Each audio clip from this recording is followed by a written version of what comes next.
Pacífico Business School presenta Finanzas Corporativas. El tema que vamos a ver el día de hoy es WACC. ¿Qué es y para qué sirve? Antes de eso, la primera pregunta a responder es ¿qué significan las siglas WACC? Bueno, la respuesta es simple.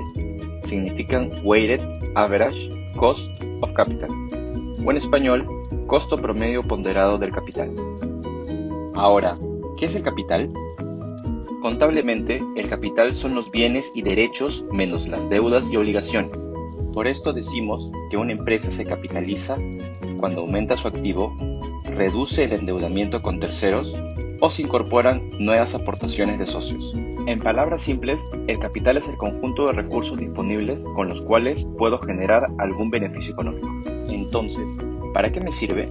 Un ingreso de capital me puede servir, por ejemplo, para comenzar un nuevo negocio, expandir mi negocio actual o incrementar mis puntos de venta.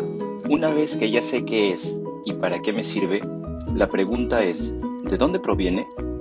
Existen dos fuentes de financiamiento, las entidades financieras y los inversionistas. Hablemos primero sobre las entidades financieras, y el mejor ejemplo son los bancos. El banco puede prestar una cantidad de dinero X, dependiendo si la empresa está en condiciones de aceptar los requerimientos que le impongan. La condición principal es la tasa de interés, o también conocida como la tasa de crédito. Dentro del modelo WACC, la tasa de interés se conoce como costo de la deuda o KD. Por otro lado, los inversionistas son aquellos que han invertido su dinero en la empresa a cambio de un beneficio económico. Ahora, antes de analizar todos los costos que abarcan estas dos fuentes de financiamiento, daremos una vista general a la fórmula del WACC. Dentro de la fórmula podemos reconocer dos valores mencionados con anterioridad, el KE y el KD, ambos marcados de naranja. Adicional a ellos, vemos que ambos están multiplicados a dos razones distintas. Analicemos la primera razón.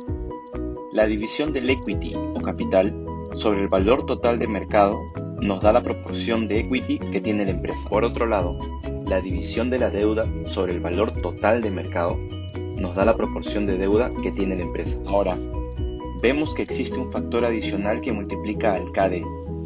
A este factor se le conoce como escudo fiscal. En cristiano, los intereses no pagan impuestos, por ende, el costo de la deuda será menor.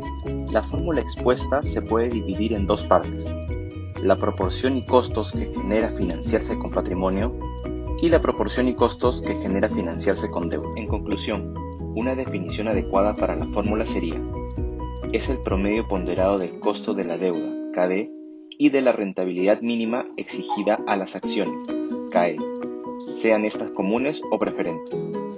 Ahora, pasemos a la aplicación práctica del concepto. ¿Cómo mido la estructura de capital de mi empresa? Para responder esta pregunta, es necesario evaluar las tres fuentes de financiamiento mencionadas anteriormente, conocidos también como componentes del costo del capital. Empecemos a analizar todos los costos que involucra el patrimonio. El primer costo es el de las acciones comunes. Cuando la empresa necesita capital, emite acciones y las pone a la venta.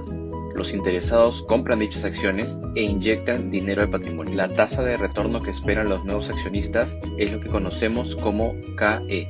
Dicha tasa se obtiene, entre otras formas, de utilizar el modelo KPM, por lo que no entraremos a mayor detalle. Como aspecto negativo está la dilución del derecho a voto, así como un costo elevado para la empresa. El segundo costo es el de las utilidades retenidas. Cuando la empresa decide no repartir las utilidades por alguna política interna, el accionista está dejando de percibir un ingreso, por lo que se genera un costo de oportunidad para el accionista que la empresa debe medir.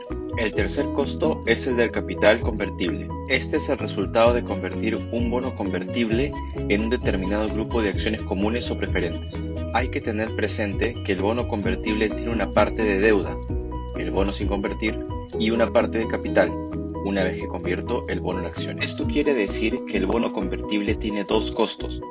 El cuarto costo es el del warrant. La figura es la siguiente. El día de hoy le ofrezco a un inversionista un warrant a un valor y un tiempo acordado, para que tenga la opción de comprar acciones de mi empresa a un precio fijo.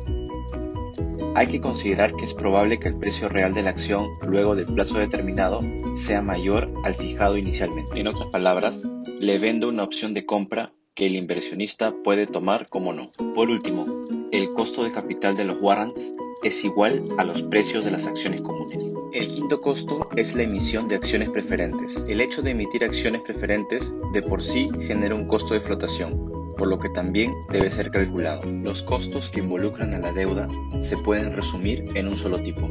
La deuda directa comprende cualquier instrumento financiero, préstamo bancario, emisión de bono, etc., que tienen un derecho contractual sobre los flujos de caja. A su vez, crea pagos deducibles de impuestos y tienen un tiempo de vida determinado.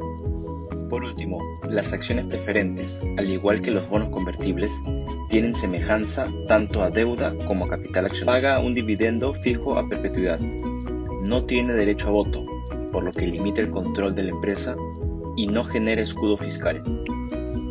Finalmente, los factores que afectan al WACC se dividen en dos: factores externos e internos. Los externos son aquellos que no podemos controlar, por ejemplo, el nivel de la tasa de interés. Esto determinará qué tan costoso me saldrá pedir un préstamo bancario. De igual forma, la tasa tributaria también es un factor externo, ya que depende netamente de la política fiscal del Estado. Por otro lado, los internos son aquellos en los cuales la empresa tiene injerencia directa: la política de la estructura de capital, la política de dividendos y la política de inversión son tres ejemplos de lo que son factores internos. Con esto damos por concluido este pequeño video. Espero haya sido de su agrado.